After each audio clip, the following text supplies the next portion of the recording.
بانی مجلس حاضرین محفل مومنین و مومنات جو آج ہمارے درمیان موجود ہیں، شہداء بیت خلیہ بالاخص شہداء مقافت، سب کو یاد کرتے ہوئے ایک مرتبہ سورۃ الفاتحہ۔ بسم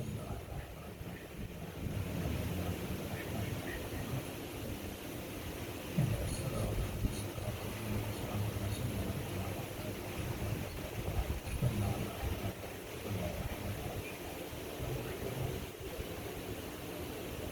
ربنا تقبل منا انك انت السميع العليم صلى الله على محمد وعلى محمد۔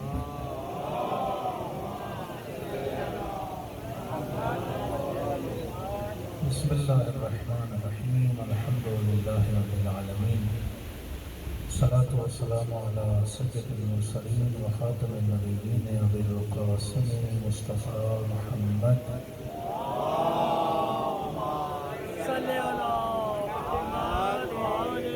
وعلى آله الطيبين الطاهرين المعصومين، أما بعد فقد قال سبحانه وتعالى في محكم كتابه بسم الله الرحمن الرحيم قل لا أسألكم عليه أجرا إلا المودة في القربى صلى الله على محمد وعلى آله۔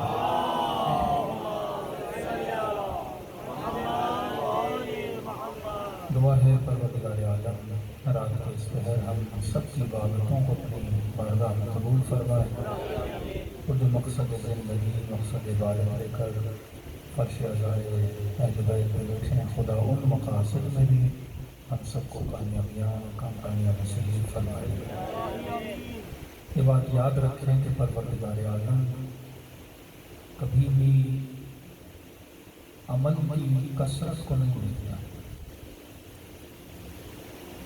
کہ اس بندے نے 1000 رکعت نماز پڑھی یا فلاں نے 1000 مجلسیں پڑھی یا فلاں نے 10,000 مجلسیں سنی۔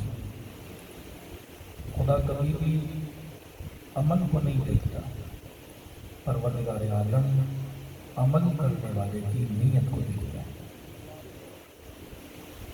ہو سکتا ہے کسی نے بہترین عمل کیا، دکھنے میں لوگ کہیں کہ ماشاءاللہ کتنا اچھا عمل ہے، لیکن شاید اللہ کی دربار میں اس کی کوئی وقت نہ ہو۔ کتنے حج، کتنے عمرے جو شمر نہیں تھی، کتنی نمازیں جو اتنے ساتھ نہ ہوئی، لیکن اللہ کی دربار میں ان نمازوں کی کوئی قیمت نہیں، کیونکہ خدا نماز کو نہیں دیکھتا، اللہ نمازی کو دیکھتا ہے۔ خدا اس کی حج کو نہیں دیکھتا، اللہ حاجی کو دیکھتا ہے۔ تو فرمایا اگر انسان جزا پانا چاہتا ہے تو سب سے پہلے یہ سوچے کہ عمل کرنے والے کی نیت کیا ہے۔ بلکہ رسول خدا کی جگہ سے گزر رہے تھے تو رسم تھی، جب سفر شروع ہوتا تھا تو سفر کے لیے کچھ پوائنٹس رکھتے ہیں، مثلا یہاں سے 15 لیٹر پانی اٹھایا، فلاں پوائنٹ پہ رکنا ہے کیونکہ پانی ختم ہو جائے گا، وہاں پہ کوئی کنواں ہوگا، کوئی نہر ہوگی، پھر پانی فل کریں گے، پھر آگے بڑھیں گے۔ ایک جگہ پہ رکے، جب سارے احساس تھک گئے، رکنے کے بعد سب دوڑے پانی کی طرف، تو کسی کے پاس گھوڑا تھا، کسی کے پاس خچر تھا، کسی کے پاس اونٹ تھا، تو سب نے اپنے جانور چھوڑے اور پانی کی طرف دوڑے۔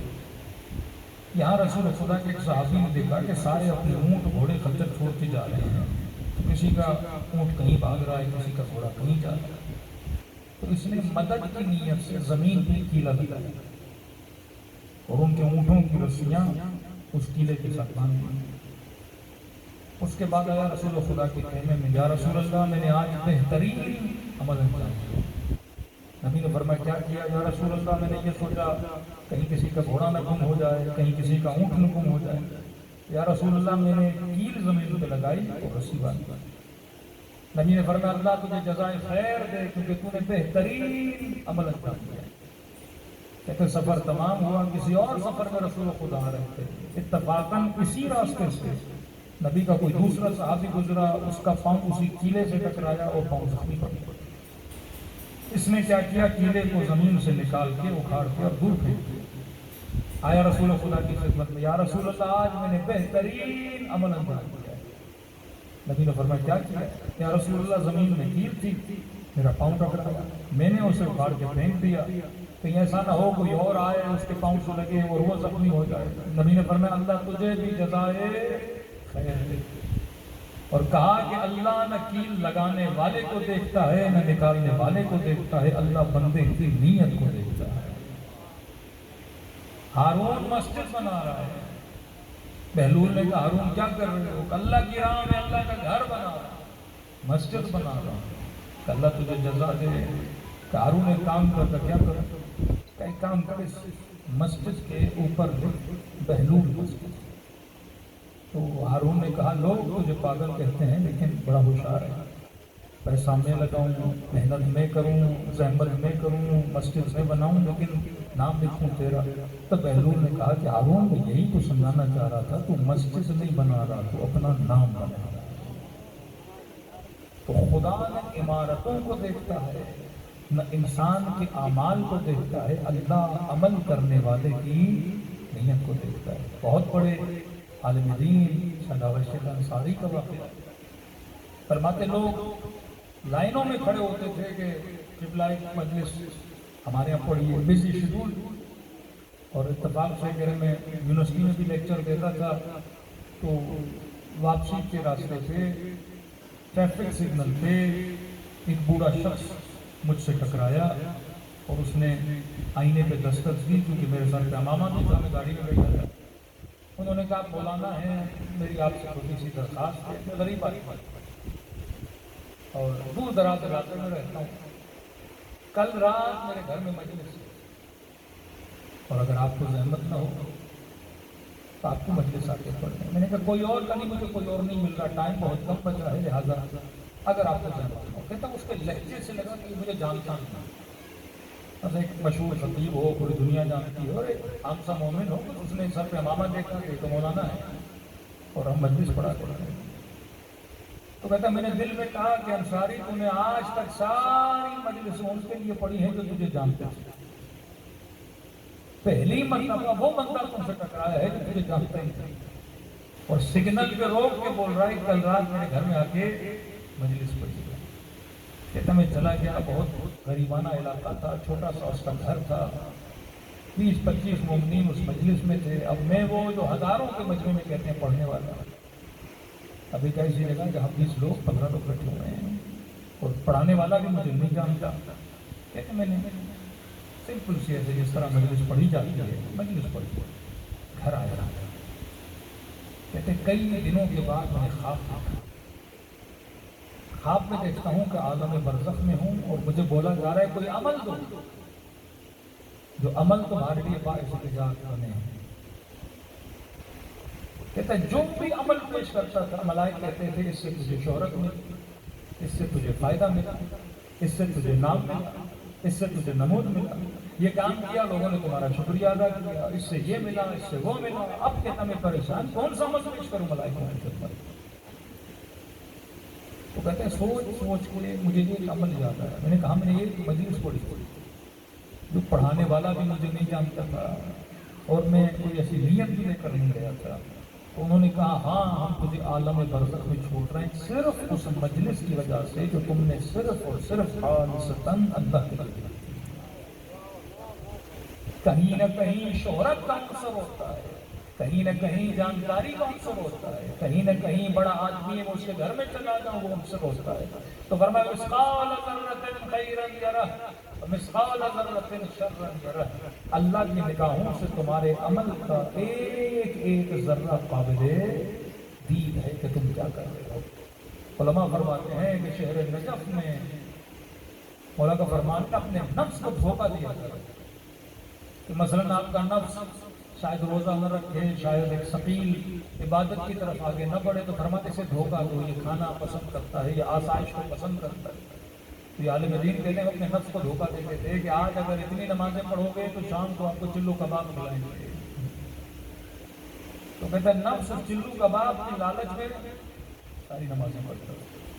پھر کہتے ہیں جب روزہ بھی رکھتے تھے اتفاق سے کہہ رہے جب افطاری کا وقت ہوتا تھا اور چلو کباب منگواتے بھی تھے، سفرے پہ پڑا بھی ہوتا تھا، اب نفس کی چاہت کے چلو کباب کھایا جائے.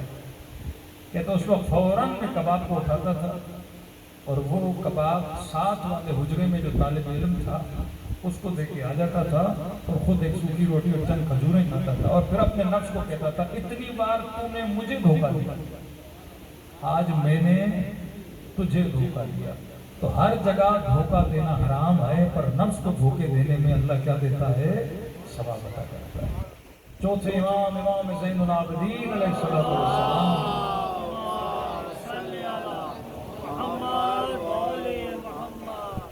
فرماتے ہیں کہ جتنے غلام مولا کے گھر میں تھے تو خواہش ہوئی کہ امام کے لیے کچھ بنائیں، کہتے اس دن ہم نے امام کے لیے بکرے کا جگر بنایا،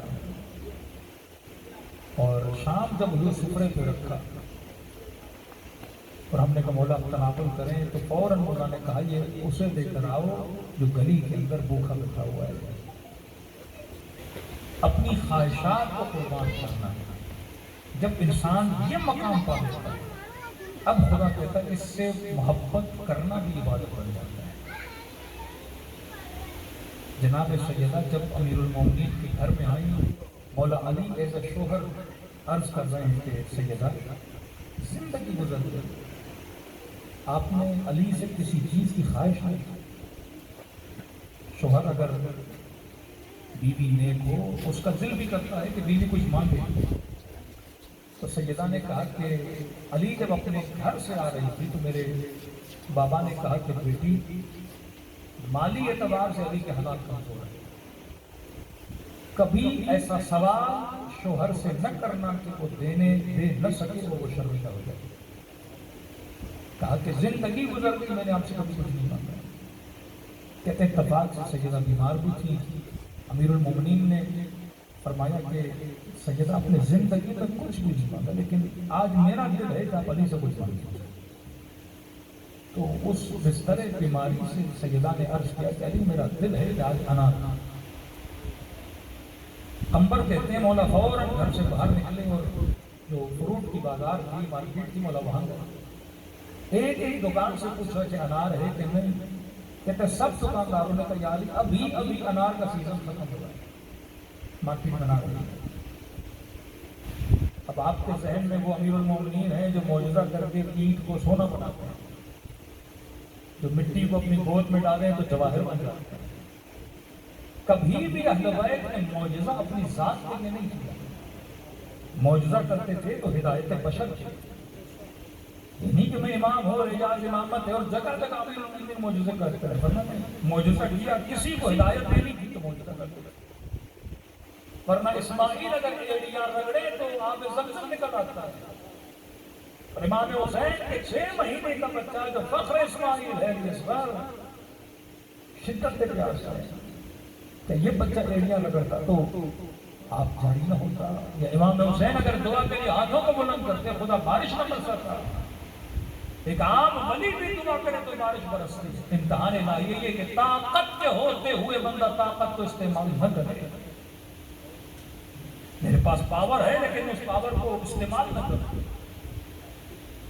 ایک دکان 2 دکان کالی انار ختم ہو گئے، امام نے کہا نمبر پوچھ تجھ سے شاید کسی نے رکھے ہوں، کہاں مولا اس شہر میں ایک یہودی ہے وہ انار رکھتا ہے اپنے پاس اسٹور کر کے۔ سیدہ کو انار چاہت، مولا علی انار کے لیے نکلے، بازار میں انار نہیں، اس یہودی کے دروازے پر گئے، دستک دی، باہر نکلا، علی کو سلام کیا، مولا نے جواب دیا، امام نے کہا سنا ہے تیرے پاس انار ہے، کہاں ہے تو صحیح، لیکن علی میرے گھر میں ایک ہی انار تھا جو میں نے اپنی بیوی کے لیے رکھا ہوا ہے۔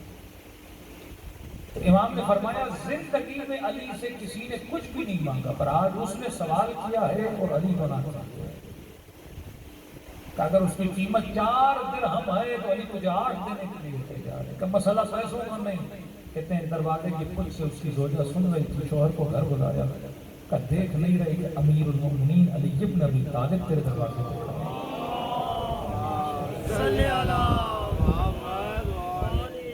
کہ میں قربانی دیتی ہوں یہ انار علی کو دیتے۔ مذہب کے اعتبار سے یہودی تھے پر دل میں اہل بیت کی محبت تھی، کہتے انار دیا، امیر المومنین نے 4 کی جگہ پر اسے 8 درہم دیے اور اضافی پیسے دیے کہ یہ میری طرف سے اپنی زوجہ کو دینا۔ اب خوشی علی کو کہ ہاتھ میں انار ملا، سیدہ کو جا کے انار دیں گے۔ کہتے جب مولا واپس جا رہے تھے تو کسی خرابے سے کسی فقیر کی آواز آئی، امتحان امیر المومنین۔ یہ زندگی جو ہم گزارتے ہیں، خدا یہ امتحان دیکھتا ہے کہ بندہ کس سے زیادہ محبت کرتا ہے۔ فقیر کی آواز سنی اور امیر المومنین فقیر کی طرف پڑھے، کیا دیکھا؟ ایک نابینا ہے، آنکھیں صادم نہیں ہیں۔ مولا نے کہا فقیر تجھے کیا چاہیے؟ بھوک لگی ہے تو غلام کو کہوں تمہارے لیے روٹی لائے، کھجور لائے، کھانا لائے، کس چیز کی طلب ہے؟ کہنے لگا بندے خدا آج میرا دل ہے کہ میں انار۔ اب دیکھیے اندھا تھا، اسے نہیں پتا کہ امیر المومنین کے ہاتھ میں انار ہے۔ مولا بول دیتے فقیر انار کا موسم نہیں، میں تمہارے لیے اور پھل لاتا ہوں، روٹی لاتا ہوں۔ فقیر نے بھی ضد نہیں کری، لیکن یہ امیر المومنین ہے، علی بن ابی طالب۔ امام نے کہا فقیر تمہاری قسمت اچھی ہے کہ علی کے ہاتھ میں ایک انار ہے، جبکہ انار کا موسم بھی نہیں۔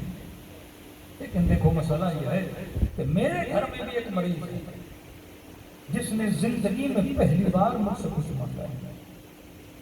اب ایک کام کرتے ہیں کہ میں آدھا انار تجھے دیتا ہوں، آدھا انار اپنے مریض کے لیے کرتا ہوں۔ فقیر نے تو کوئی بات نہیں، یہ آدھا انار کی غنیمت ہے، الہی دی۔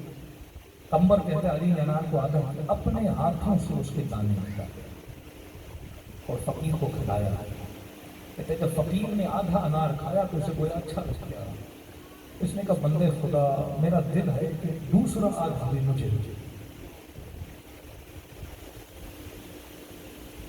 حدیث کے جملے ہیں کہ جب فقیر کا ہاتھ تمہاری طرف پڑھے تو یہ نہ سوچو یہ فقیر کا ہاتھ ہے، یہ رب کا ہاتھ ہے۔ یطعمون الطعام علی حبہ، جو اللہ کی محبت میں طعام کرتے ہیں۔ یہ کائنات محبتوں کی کائنات ہے، یہاں امتحان دیا جاتا ہے کہ محبت سب سے زیادہ ہے۔ ایک گھر میں زوجہ ہیں سیدۃ النساء العالمین ہیں جنہوں نے کہا کہ میرے لیے انار کر دیا۔ ایک طرف وہ فقیر ہے جس کی صدا کو اللہ کی صدا بولا گیا۔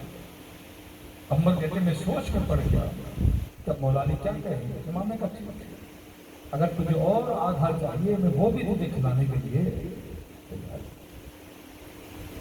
کہتے ہیں سارا انار کھلا کے امیر المومنین گھر کی طرف روانہ ہوئے، لیکن پھر بھی چہرے پر اطمینان ہے۔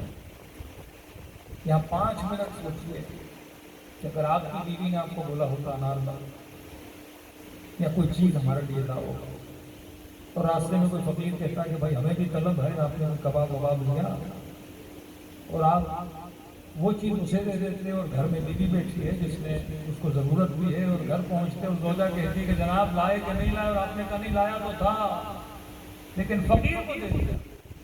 بیوی کیا بولتی کہ آپ کو مجھ سے محبت نہیں، فقیر سے زیادہ محبت ہے۔ لیکن یہ امیر المومنین ہے، جو ایمان کی منزل علی کی ہے وہی ایمان کی منزل جناب سیدنا علی۔ جس کی زوجہ ایسی ہو اس کو پتا ہے کہ میں نے اللہ کی راہ میں کس طرح خرچ کرنا ہے۔ کہتے مولا علی جیسے گھر پہنچے، مقام تعجب یہ تھا کہ مولا جب گھر سے گئے سیدہ اتنی بیمار تھی کہ بستر پہ بیٹھی ہوئی تھی۔ یا مولا کہتے ہیں میں جیسے گھر کے اندر داخل ہوا دیکھا سیدہ گھر کے صحن میں ہیں، گھر کی صفائی کر رہی ہیں، کھانا بنا رہی ہیں۔ تعجب سے پوچھا کہ نبی کی بیٹی آپ تو بیمار تھیں، آپ ٹھیک ہو گئی؟ سیدہ نے فرمایا ہاں یا علی مجھے اللہ نے شفا دی ہے، بدن میں صحت آ گئی ہے۔ فرمایا یہ صحت اچانک کیسے آ گئی؟ تو کہنے لگی سیدہ، فرمایا کہ علی جو انار آپ نے میرے لیے بھیجے تھے ان اناروں کے کھانے کے نتیجے میں اللہ نے مجھے کیا عطا کی ہے؟ شفا عطا کی۔ تعجب سے کہنے لگی کون سے انار؟ تو سیدہ نے پورے اناروں کی پیٹی دکھائی جو اناروں سے بھری ہوئی تھی۔ سب آپ پر سیدہ کی شان۔